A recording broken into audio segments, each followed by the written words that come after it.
The first light of dawn crept into my modest downtown apartment, gently rousing me from my restless slumber. I stretched slowly, trying to absorb every last drop of energy I needed to face another challenging day. Next to me, my 8-year-old son Joseph was still sleeping peacefully, a serene contrast to the bustling city outside our window. December had arrived, and while the city was wrapped in its Christmas splendor, my thoughts were consumed by my sister Anna. From our childhood, Anna had always played the role of the perfect daughter, meeting our parents' expectations, while looking down on my free-spirited nature with contempt.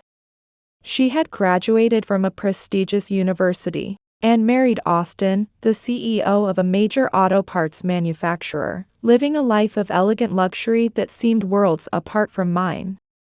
I carefully rose from the bed, not wanting to wake Joseph, and made my way to our tiny kitchen. As I started preparing breakfast, the aroma of fresh coffee filled our small space, offering a comforting embrace against the cold morning air. I heard Joseph's sleepy footsteps behind me, and when I turned, I welcomed him with a warm smile and open arms. "Good morning, my precious one," I said softly, my heart swelling with love for my beautiful boy. "Did you sleep well?" I asked while preparing our simple breakfast, toast with a pat of butter and a fresh pot of coffee. Joseph rubbed his eyes and returned my smile, his innocent face brightening the room more than any morning sun could. "Morning, Mom. I slept good. How are you feeling today?" "Oh, my sweet, perceptive child. So young, yet so attuned to when things weren't quite right." I took a deep breath, forcing brightness into my voice as I spoke. "I'm fine, Joseph. I'm going to look for a new job today. While you're at school, I'll see if I can find something that will bring us a bit more stability. Don't worry, my little cuddlebug. Everything will work out." Since losing my cleaning job last week, our financial situation had become even more precarious. I gently ruffled his hair, and he looked up at me with eyes full of love and admiration that nearly broke my heart. "You'll find something, Mom," he declared with unwavering faith that made my chest tight with emotion. "You're the strongest, most amazing person I know. I'll be cheering for you from school." His words warmed my heart, giving me the strength I needed to face another challenging day in our ongoing struggle. After breakfast, I helped Joseph prepare for school, making sure he was bundled up warmly enough for the chilly day outside. "Remember to take the right bus and come straight home after school, okay? I'll be waiting here for you," I reminded him as I walked him to the door, my heart already aching at our temporary separation.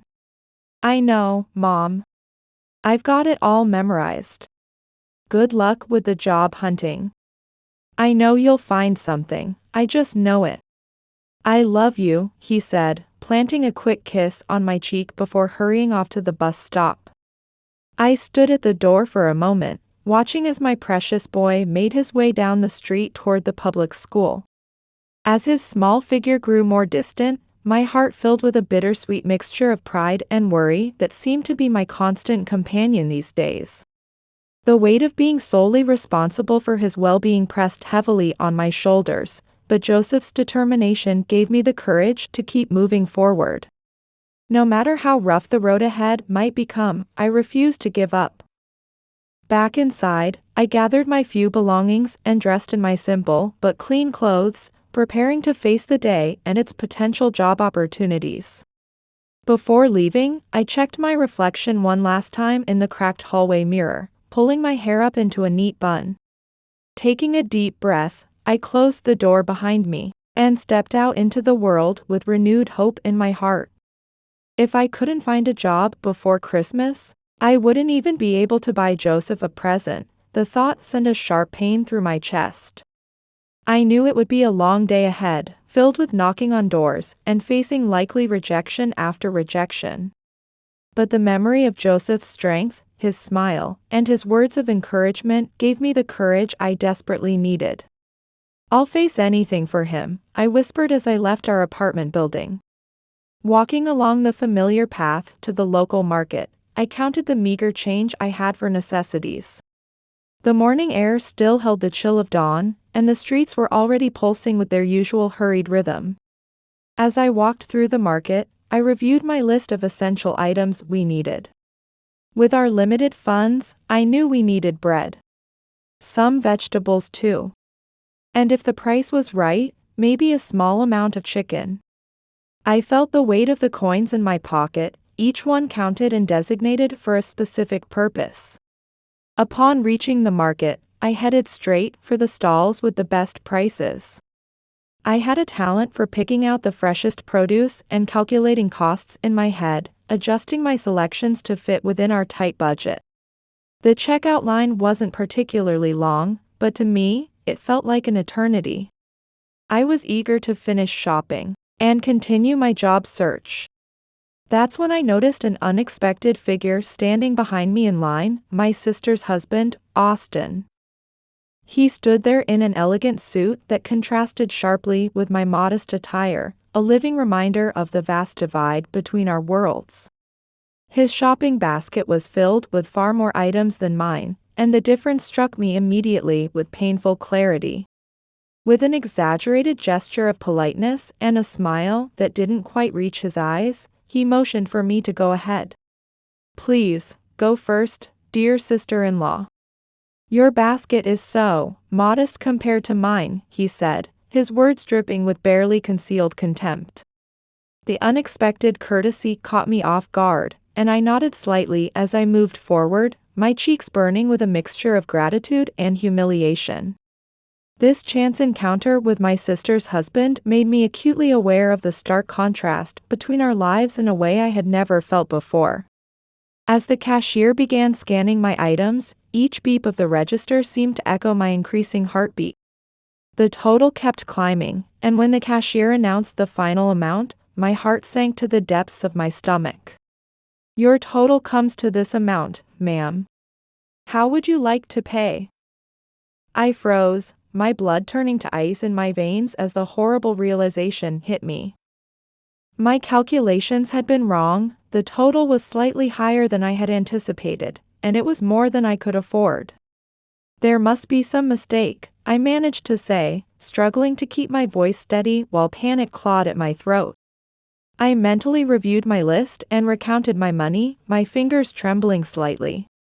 "I counted my money before coming here. It should have been enough," I continued, my voice betraying the anxiety that threatened to overwhelm me. I began desperately searching my pockets for any stray coins, but with each movement, my hope dwindled further. The cashier waited, her eyes reflecting a mix of sympathy and growing impatience. The line behind me grew longer, and I could feel the weight of strangers' stares on my back.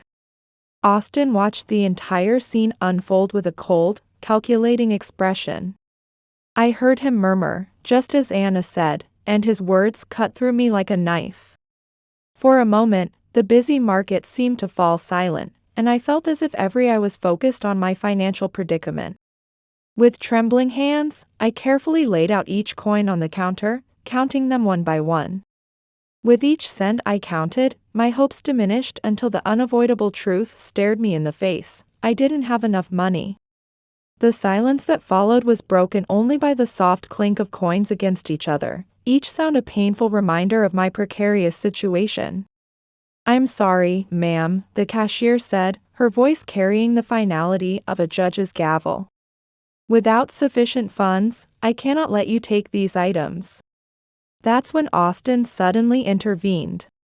"I'll pay for her items," he declared in an icy tone, handing his card to the cashier. "No need to thank me. Actually, I was planning to invite you to a Christmas party," he said with a meaningful smile, pulling an invitation from his pocket. "Next Saturday is my company's Christmas party.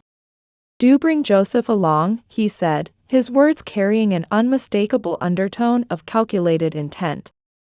It seemed as though he was deriving some perverse pleasure from my desperate situation. But I hesitated, and Austin practically thrust the invitation into my hands. Anna is looking forward to seeing you, he said with a smile that didn't match his cold eyes. The sarcasm in his words cut through me like a razor-sharp blade. I tried to respond, but Austin had already finished his purchases and was preparing to make a hasty exit. As our conversation continued, the scheming in his eyes became increasingly apparent. She's been so concerned about how her little sister has been living, he added, each word laced with obvious contempt. I stared at the invitation, feeling the expensive paper between my fingers, a tangible reminder of a world far removed from my daily existence. Are you sure it's all right for me to come? I asked hesitantly, my voice barely above a whisper. Of course, Austin smiled, his expression reminiscent of a cat toying with its prey. Christmas is for family, isn't it? Besides, I want our other guests to meet someone as interesting as you. The way he emphasized interesting made my skin crawl. I felt like an exhibit being put on display. But then Joseph's face flashed in my mind, his innocent smile warming my heart even in memory. This could be a special Christmas for my son, I thought, pushing aside my pride and fears. I'll come, I said with newfound determination, straightening my shoulders. And can Joseph really come, too? Ah, yes, of course, Austin replied with that same unsettling smile. He is Anna's nephew, after all, he added, brushing an invisible speck from his expensive suit sleeve. Saturday next week, 7 p.m. sharp. Don't be late, he called over his shoulder as he strode away. With those final words, Austin disappeared into the market crowd, leaving me standing there with the weight of his invitation feeling like lead in my hands. I stared at the invitation in my hands, a storm of conflicting emotions washing over me. Was this truly an opportunity, or was it a carefully laid trap waiting to spring? Yet, if I declined this invitation, I would be playing right into Anna's hands, confirming every low expectation she had of me. I took a deep breath, steeling my resolve with newfound determination. I'll go, I whispered to myself, my voice growing stronger with each word. I'll show Anna and Austin that we're doing just fine, that we're stronger than they think. Clutching my shopping bags, I began the journey home, my mind racing with all the things I needed to tell Joseph tonight. As I left the market, the invitation in my pocket seemed to weigh heavier with each step. It was both a burden and a symbol of defiance against Anna's lifelong contempt. Austin's hidden agenda was crystal clear, yet something inside me pushed me forward, urging me to face this challenge. Can I really handle this? I questioned myself, my heart pounding with a mixture of anxiety and anticipation of the unknown. The city streets were adorned with Christmas decorations, a festival of lights and colors everywhere I looked. But now, even this familiar holiday scene seemed different, tainted by the weight of what lay ahead. Thoughts of the invitation brought back vivid memories of Anna's cold, judgmental stares. Since childhood, she had looked down on me, treating me like a foolish little sister who could never meet our parents' expectations.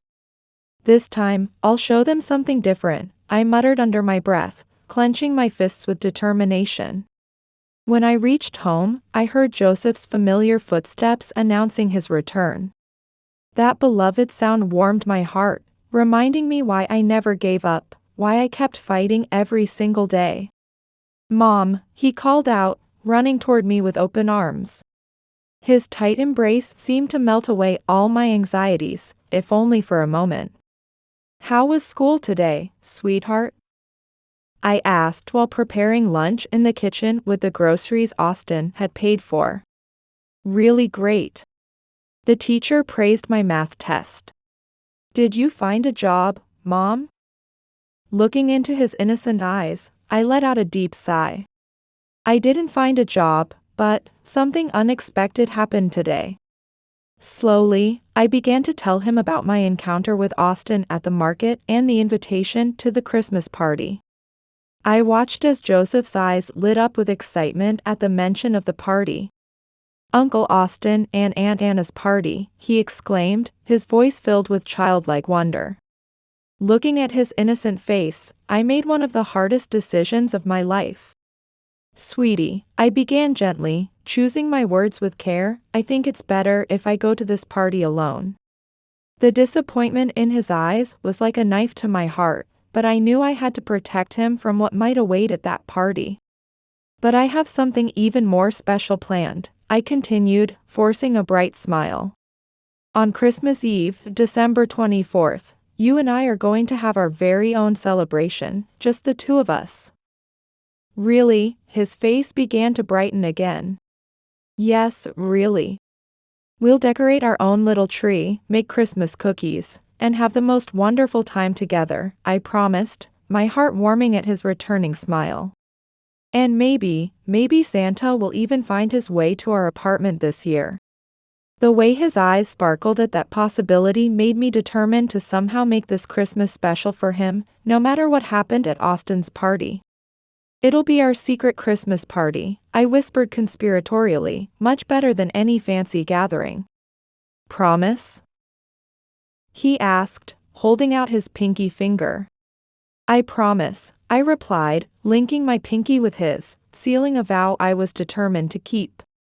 Deep down, I knew this was the right decision, to face whatever trap Austin and Anna had set without exposing Joseph to their potential cruelty. And more importantly, to create a Christmas memory that would truly matter to both of us. I wonder what kind of wonderful party Uncle Austin and Aunt Anna will have. Joseph's eyes sparkled with anticipation. His pure enthusiasm brought a bittersweet smile to my face as he exclaimed, Mom, something good is bound to happen. But honey, Aunt Anna and I haven't spoken in such a long time. I began hesitantly. That's exactly why you should go. Joseph persisted with the innocent wisdom of a child. Isn't Christmas for family? I'm sure Aunt Anna wants to see you too. His naive words squeezed my heart, reminding me of all the complicated history he couldn't understand. I don't even have anything suitable to wear, I voiced my concern aloud. Without missing a beat, Joseph stood up from the table with determination and pulled me toward the bedroom. Let's look through your closet. I'm sure we'll find something perfect. His positive attitude gave me a small spark of courage I hadn't expected to find. Let's check all of Mom's clothes, Joseph said eagerly as we stood before the narrow closet. As we carefully examined each piece, I discovered the blue dress I had worn to my wedding. Though it had been packed away for years, it somehow still retained its beautiful luster. This is it, Mom. Joseph's eyes lit up with excitement. Aunt Anna will be amazed when she sees you in this dress. His words stirred complex emotions within me. I wondered what expression Anna had worn the last time she saw me in this dress. Surely, it had been one of her signature looks of disdain. But this time would be different. I held the dress against my body in front of the mirror, taking a deep breath. Taking the invitation in hand, I checked the details once more, December 23rd, 7 p.m. The Christmas party hosted by Mr. Austin Davis, with the name of the luxury hotel gleaming in gold letters. Later that night, as I lay in bed, my mind raced with thoughts of what was to come. The reunion with Anna, her cold stares, Austin's hidden agenda, everything filled me with anxiety. Yet Joseph's innocent expectations pushed me forward, giving me strength. Maybe, I thought as sleep began to overtake me, something really will change. With that hope in my heart, I drifted off to sleep. And finally, the day of the party arrived. The winter twilight descended early, and the city was adorned with Christmas illuminations that sparkled like countless stars. Standing before the mirror, I slipped into the blue dress, my hands trembling slightly with anticipation. Mom, you look absolutely stunning. Joseph exclaimed with such genuine enthusiasm that my heart swelled. His pure admiration gave me a small spark of confidence I desperately needed. "Aunt Anna will be so surprised," he said, and I couldn't help but give a wry smile. I knew my sister would probably look down her nose at my dress, but at that moment, I found I didn't care anymore. "I'm heading out," I said, turning back at the doorway, and Joseph nodded with unwavering conviction. "You'll be fine, Mom. Everything will work out perfectly." His eyes, filled with complete trust, gave me the courage I needed to face what lay ahead. I called a taxi and gave the address of the luxury hotel, noticing the driver's slight look of surprise before he nodded silently. Outside the car window, the Christmas cityscape glowed with a magical radiance that seemed to mirror my determination. "Well, dear sister," I thought to myself, my resolve growing stronger with each passing moment, "tonight won't go quite the way you planned." With that defiant thought burning in my heart, I headed toward the party venue, ready to face whatever challenges awaited me. The path ahead was uncertain, but for the first time in years, I felt truly ready to stand my ground. Each mile that brought me closer to the hotel seemed to strengthen my resolve rather than weaken it. The familiar streets of our city, now transformed by the holiday magic, reminded me that transformation was possible, even for me. In the luxurious hotel ballroom, Anna had become a willing accomplice in her husband Austin's carefully orchestrated plan. She glided through the crowd in her designer gown, every movement calculated and graceful as she engaged with the guests. "We have a very special guest joining us tonight," Anna announced with a smile that held secrets darker than the winter night outside. "My sister is coming. We've been estranged for years, but my husband was kind enough to invite her," she added, her words dripping with barely concealed mockery. From across the room, Austin watched with satisfaction as his wife performed her part to perfection. "How wonderful that your sister will be joining us," a prominent businessman remarked politely. "Yes," Anna replied with practiced elegance, "though I wouldn't get your hopes up. She's not quite from our world, you see." Her words drew subtle laughter from those around her, the kind that echoes through country club dining rooms. Austin was giving final instructions to the doorman, his voice carrying the authority of a man accustomed to being obeyed. "Alert me the moment she arrives," he commanded. "Yes, sir," the doorman responded with rehearsed deference. Anna and Austin stood watching the elevator lobby like theater critics awaiting the opening act of a production they'd already decided to pan. "Do you think she'll actually come?" Anna murmured, swirling her champagne with practiced sophistication. "Without a doubt," Austin replied, his voice carrying the confidence of a man who knew he held all the cards. "Your sister's pride won't allow her to decline this invitation." Their conversation crackled with the cruel anticipation of what was to come, like predators discussing their trap. The party was in full swing beneath the crystal chandeliers, but the real show hadn't even begun. Anna raised her $1,000 champagne flute to her perfectly painted lips, taking a deliberate sip. "Everyone will see just how out of place she is in our world," she declared with quiet satisfaction. Austin nodded in agreement, his expression matching his wife's smug certainty. They stood there like hunters who had laid the perfect snare, waiting patiently for their prey to walk right into it. As the taxi wound its way through the snowy streets, I found myself mesmerized by the Christmas illuminations. My sister Anna had always loved Christmas since we were children. Yet she had always looked at my gifts with thinly veiled contempt. Almost there, I whispered to myself, trying to steady my nerves. "Tonight, Anna, I'll show you that I too can find happiness." When the taxi pulled up to the luxury hotel, I was nearly overwhelmed by its imposing grandeur. Standing at the entrance with its towering marble columns, I took a deep breath, trying to gather my courage. The doorman was watching me, his stern expression studying me intently, as if I were an exhibit in a museum. "Ms. Riley Williams?" he inquired, and I couldn't hide my surprise. "Yes, that's right, but how did you know?" "Mr. Davis informed us you would be a special guest tonight," he replied, and something in the way he emphasized of special sent a chill down my spine. As I stepped into the elevator, my reflection caught my eye in the mirror. The blue dress was beautiful, yes, but perhaps out of place among all this luxury. But that's okay, I reassured myself, squaring my shoulders. When the elevator doors opened, it was like stepping into another world entirely. The sparkle of chandeliers, amber-colored champagne, and the refined murmur of sophisticated conversation surrounded me. And then there were the stairs, so many stairs directed my way. Is that Anna's sister? The one Austin invited. I could hear the whispers floating around me, like autumn leaves.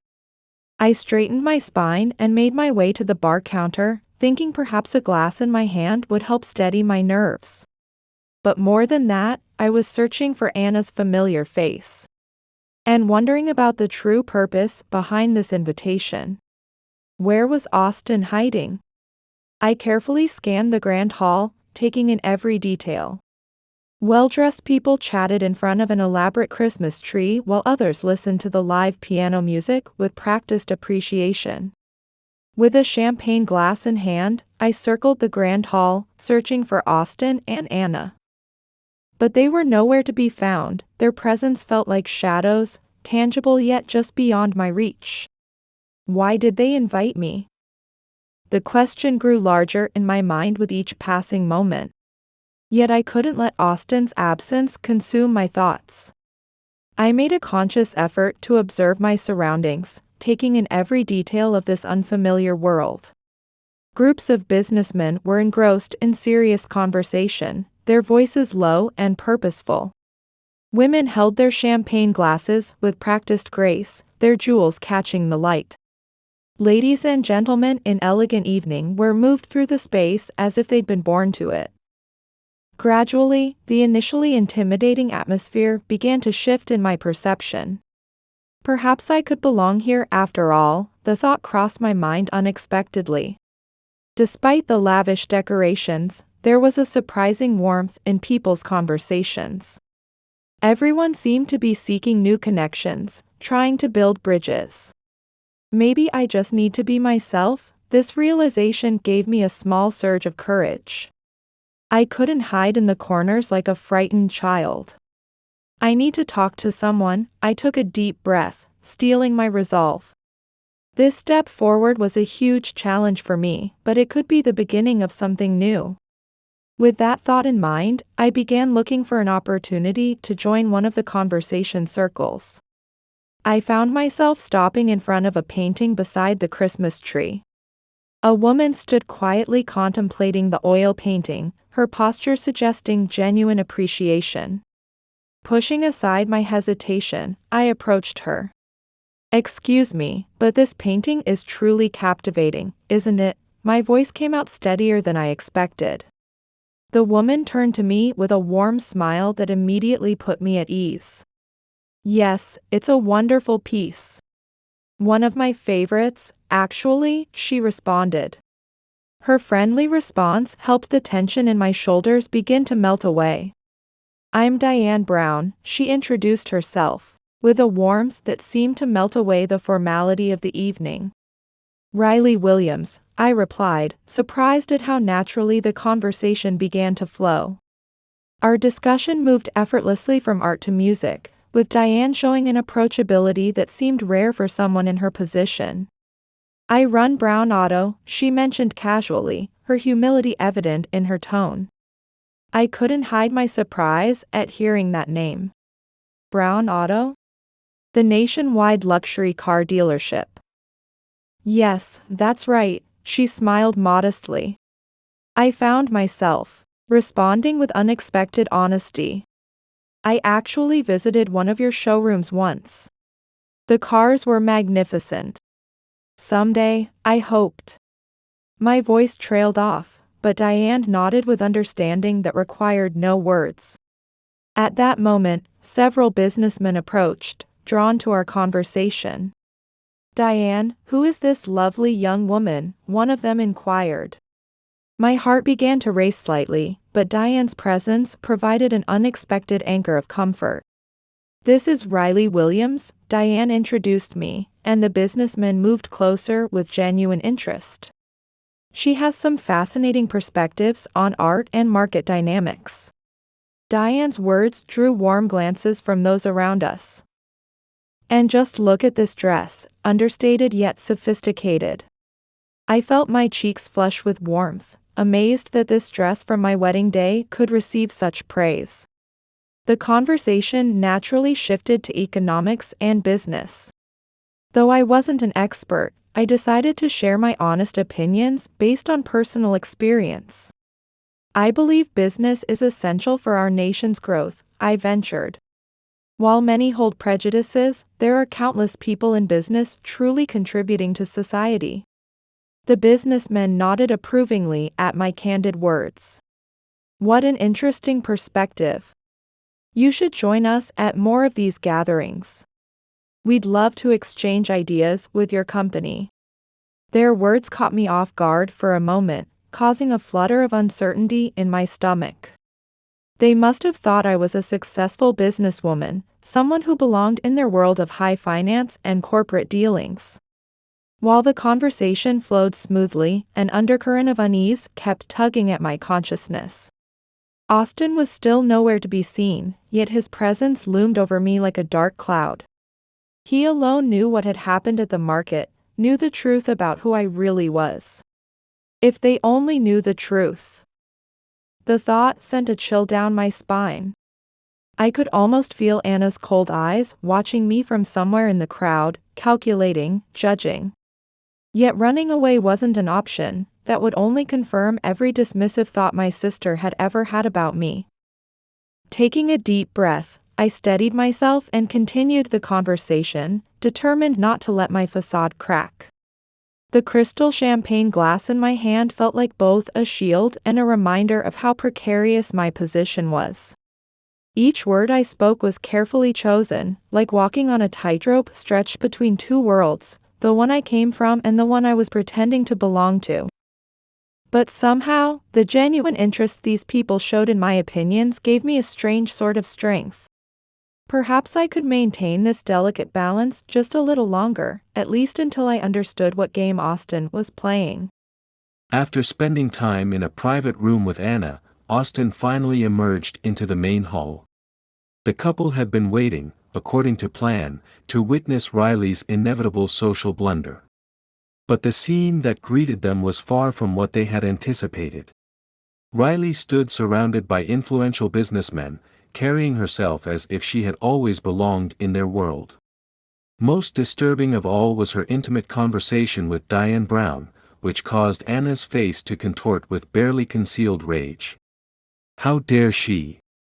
Anna whispered, her voice trembling with a mixture of shock and fury. She gripped her crystal champagne flute so tightly her knuckles turned white, unable to contain her jealousy and anger toward her sister. Austin approached a nearby group of businessmen, deliberately raising his voice above the gentle murmur of conversation. "Do you know who that woman is? She's so poor she couldn't even afford groceries at the market. She doesn't belong at tonight's party." Anna, following her husband's lead, sidled up to another group, a malicious smile playing on her perfectly painted lips. "She's recently lost her job as a cleaning lady. I'm too embarrassed to admit she's my sister." But their words fell flat in the elegant atmosphere, drawing no interest from the crowd. Some businessmen even shot them disapproving looks, clearly uncomfortable with such uncouth behavior. His anger reaching a boiling point, Austin suddenly raised his voice to address the entire room. "Ladies and gentlemen, may I have your attention?" His sharp voice cut through the refined conversation and soft music like a knife.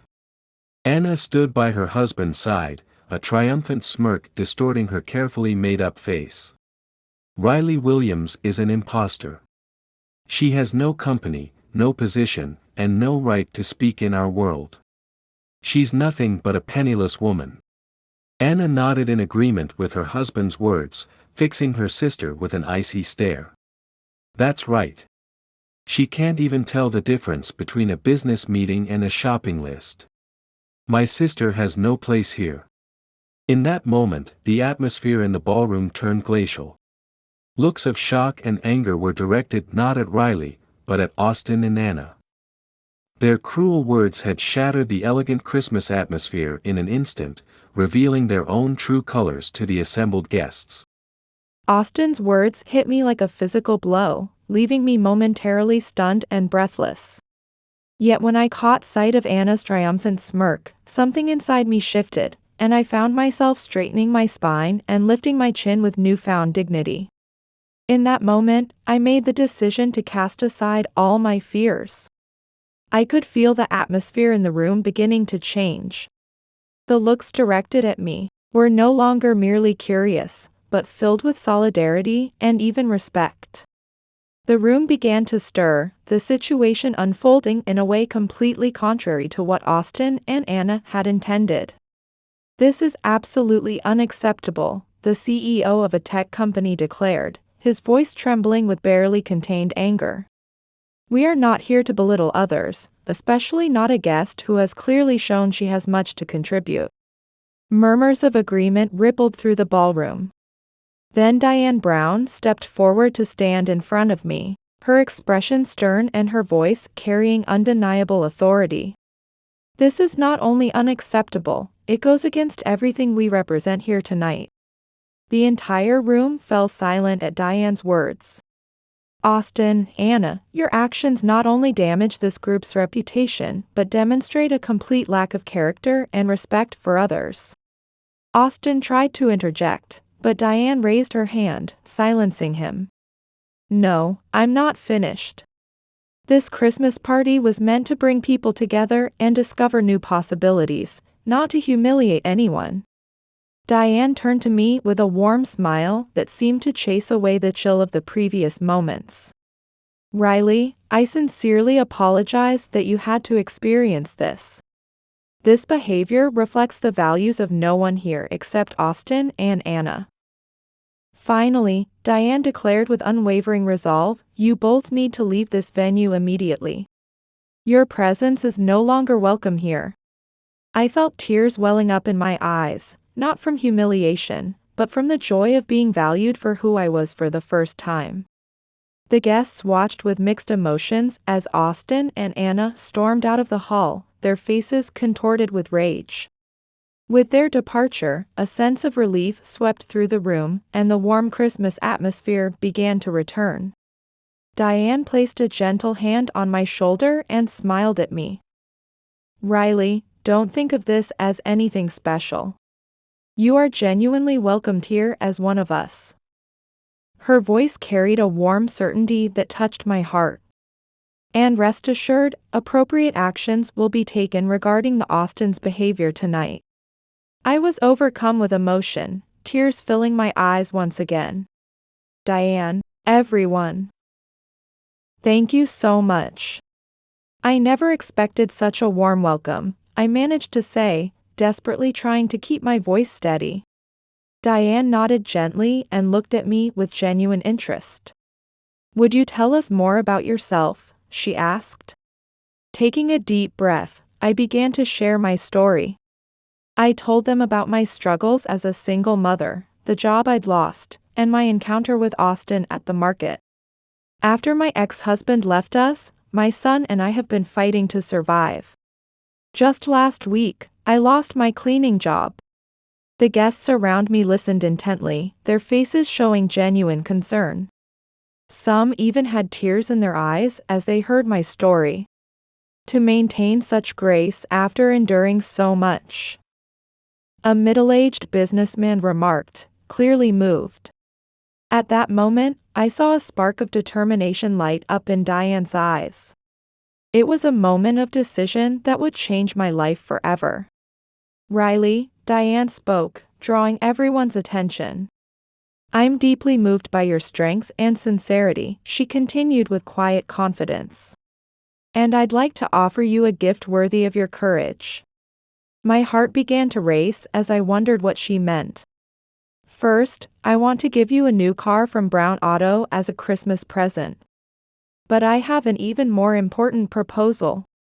Diane looked directly into my eyes with unwavering certainty. Would you consider working for our company? With your abilities, you could grow significantly, even starting in sales." A small cheer went up from the crowd. I struggled to find words, fighting back the emotions that threatened to overwhelm me. "Diane, thank you for this opportunity. I promise I won't let you down." Warm applause erupted around us. One by one, businessmen approached me, offering their business cards. "Please don't hesitate to contact us if you need anything. Feel free to use our company's training programs." As the circle of support grew wider, I felt my heart swelling with new possibilities. As the party drew to a close, I approached Diane to say goodbye, my heart overflowing with sincere gratitude. "You've changed my life tonight," I told her softly. "I promise to make the most of this opportunity." "I know you will," Diane replied with unwavering confidence that warmed my heart. On my way home, snow had begun to fall silently in the night. The Christmas lights through the taxi window seemed to sparkle more brightly than they had on my journey there. My heart was bursting with hope and joy I hadn't felt in years. Anna and Austin's scheme had, in an unexpected twist of fate, opened the door to a new life for me. When I opened our apartment door, Joseph was waiting under the soft glow of our small Christmas tree lights, his eyes shining with anticipation. "Mom, how was it?" His voice carried a mixture of excitement and concern that made my heart swell. I knelt down and pulled him into a tight embrace. "It was more wonderful than I could have ever imagined," I whispered into his hair. Then I began to tell him everything about that magical evening, his aunt and uncle's plot, meeting Diane, and the incredible turn of events. "This amazing woman named Diane offered me a job, sweetheart. And even a new car," I explained, watching his face brighten with each word. "So our life is going to change?" His eyes were filled with hope that brought tears to mine. "Yes, darling. From now on, we'll face each day with smiles," I promised, holding him close and sharing my newfound certainty about our future. In that moment, holding my son in our tiny apartment, I felt richer than Anna had ever been. That Christmas Eve was unlike any other we'd ever shared. The entire day, Joseph could barely contain his excitement about our promised special celebration. In the morning, we decorated our small Christmas tree together, hanging the few ornaments we had collected over the years. "Look, Mom, remember this one?" Joseph held up a small paper angel he had made in kindergarten. Each decoration told a story, making our modest tree more precious than any expensive one. We spent the afternoon baking Christmas cookies, filling our tiny apartment with the warm scent of vanilla and cinnamon. Joseph proudly wore the chef's hat I had made from paper, taking his role as my assistant baker very seriously. "These are even better than the fancy cookies at the bakery," he declared, sampling our work. As evening approached, we set up our little feast on the coffee table, hot chocolate with marshmallows, our freshly baked cookies, and the special dinner I had prepared. We sat on cushions on the floor, the twinkling lights from our tree casting a magical glow over everything. Instead of feeling sad about missing the grand party at the hotel, Joseph seemed completely content with our intimate celebration. "This is the best Christmas Eve ever, Mom," he said, his face glowing with happiness. I pulled him close and kissed the top of his head, knowing that all the wealth in the world couldn't match the richness of this moment. "Tomorrow starts our new life," I told him, "but this moment, right here with you, is perfect exactly as it is." We fell asleep on the couch together, wrapped in a warm blanket, Christmas carols playing softly in the background. This was our kind of luxury, simple, warm, and filled with love. Several months passed, and our lives had transformed in ways I never could have imagined. Each morning, I drove to Brown Auto in the new car that Diane had given me, a daily reminder of how far we'd come. My colleagues welcomed me with open arms, quickly becoming more like family than coworkers. Diane watched over my progress like a guardian angel, constantly creating new opportunities for my growth. In the sales department, I built a strong track record and gradually began my journey toward a management position. "Riley, your talent continues to amaze me," Diane would say, her words building my confidence day by day. My sister Anna never appeared again, but that no longer mattered to me. I had found a new family, one built on mutual respect and genuine care. Most importantly, Joseph and I now had a future filled with promise and possibility. This was about so much more than career success. Our entire life had transformed into a story of hope and redemption. Looking back at that Christmas party, I realized how one moment of humiliation had become the catalyst for our salvation. Each morning as I watched Joseph board his school bus, his head held high and his smile bright, I knew we had finally found our place in the world. The wounds of the past were healing, replaced by the warmth of new beginnings and genuine acceptance. This wasn't just about climbing the corporate ladder, it was about finding our true worth and the people who could see it. In the aftermath of that fateful Christmas party, Austin and Anna's lives took a dramatic downward spiral. The events of that evening sent shockwaves through the business community, causing important partners to distance themselves one by one. The severed relationship with Diane Brown proved particularly devastating to their future. Austin's company lost its major clients, leaving him drowning in debt and desperate to make payments. Anna was forced to give up their mansion in the affluent neighborhood, watching helplessly as her cherished social status crumbled around her. "To think we've fallen lower than my sister," Anna would lament, while Austin, with what little assets remained, had no choice but to open a small market.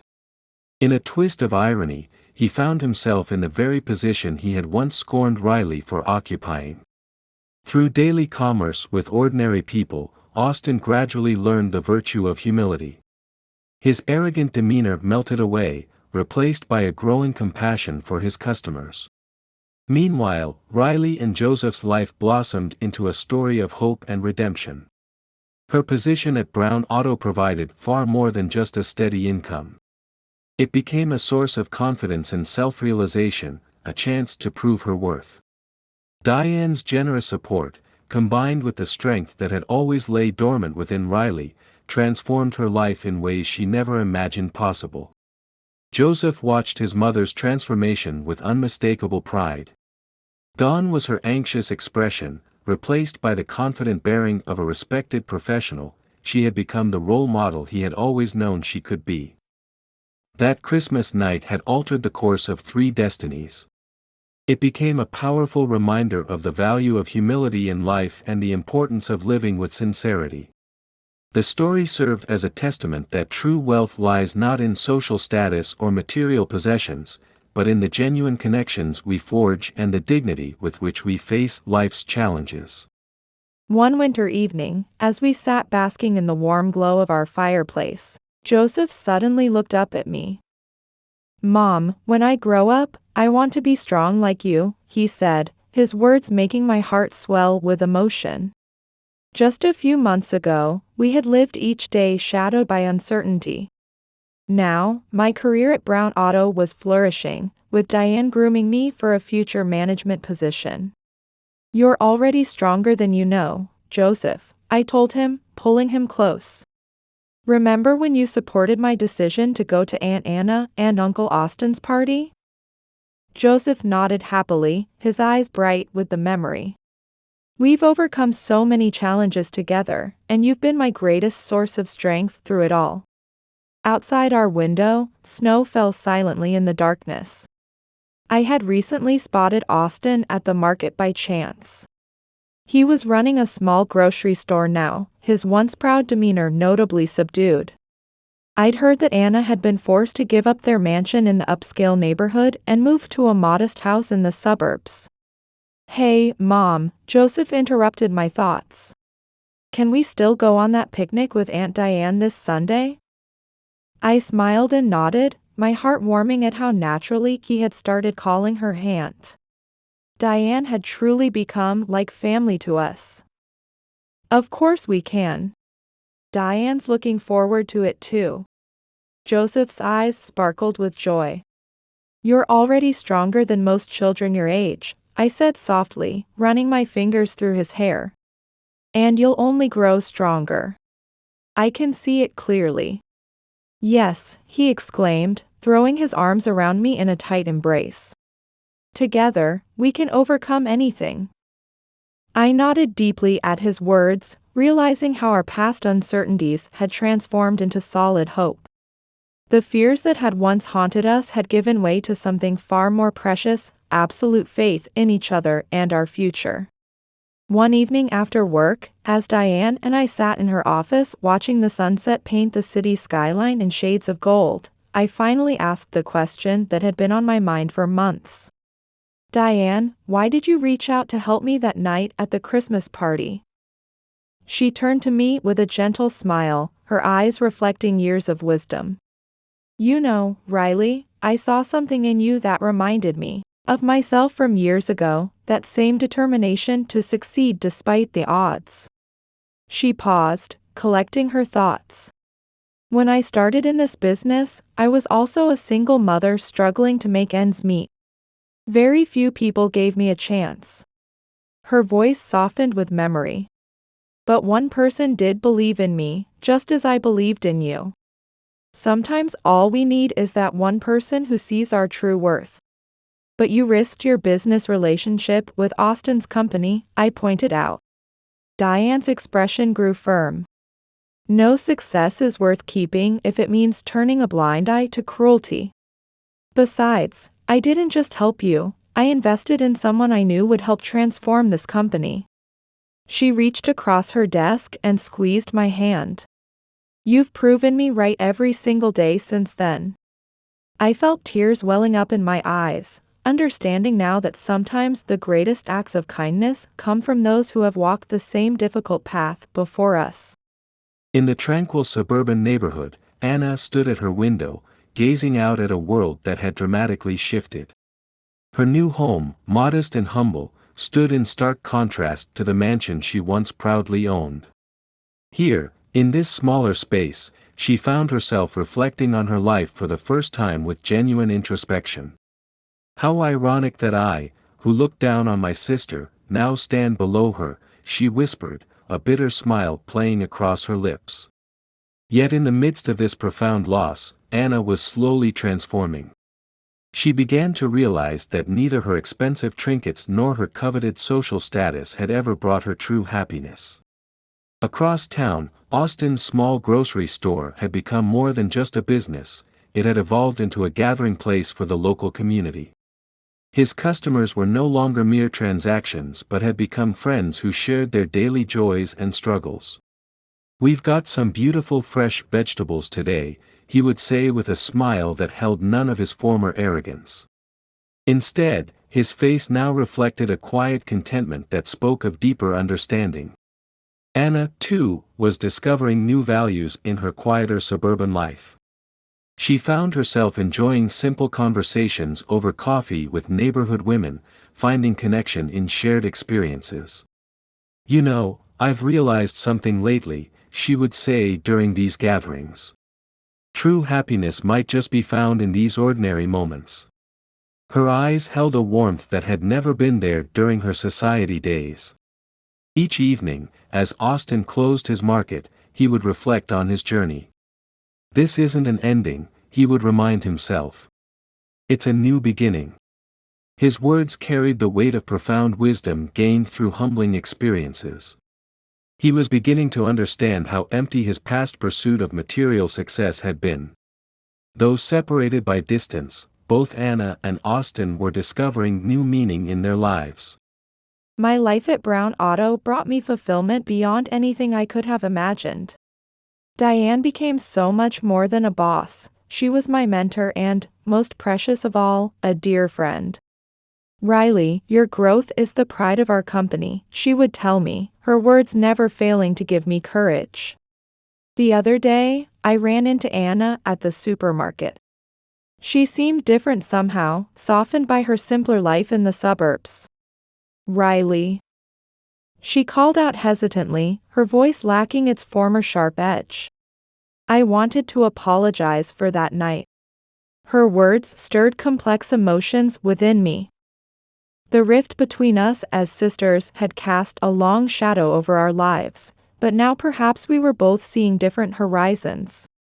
I heard that Austin's grocery store had become beloved by the local community. Ironically, that night had transformed all of our lives. Yet this transformation wasn't a tragedy, far from it. Each morning, as I drove to Brown Auto in my new car, I found myself reflecting. Every day was making the future brighter for Joseph and me. Meeting Diane, the first signs of reconciliation with Anna, the fulfillment I found in my work, it had all begun on that Christmas party night. I heard that my story sometimes came up among my colleagues. Riley's story gives us hope, they would say. But for me, the real victory lay elsewhere. It was in Joseph's proud smile, in the strength I had discovered within myself, and in the new bonds I had forged. These were the true measures of success, not in titles or status, but in the love and connections we build along the way. Sometimes life's greatest gifts come wrapped in our most challenging moments. In their own unique ways, both found new beginnings, proving that even in our darkest moments, there is always room for growth, redemption, and hope. Their story reminds us that true transformation can come from unexpected places, and that the human spirit has an remarkable capacity for change.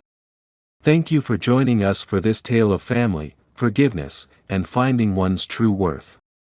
If you enjoyed this story of triumph over adversity, please show your support by liking and subscribing to our channel. Your encouragement keeps us motivated to bring you these inspiring stories almost daily. Don't forget to check out our other videos showing now on your screen. Until next time, when we'll share another journey of overcoming life's challenges together. Remember, as Riley's story shows us, sometimes our greatest setbacks can lead to our most beautiful beginnings.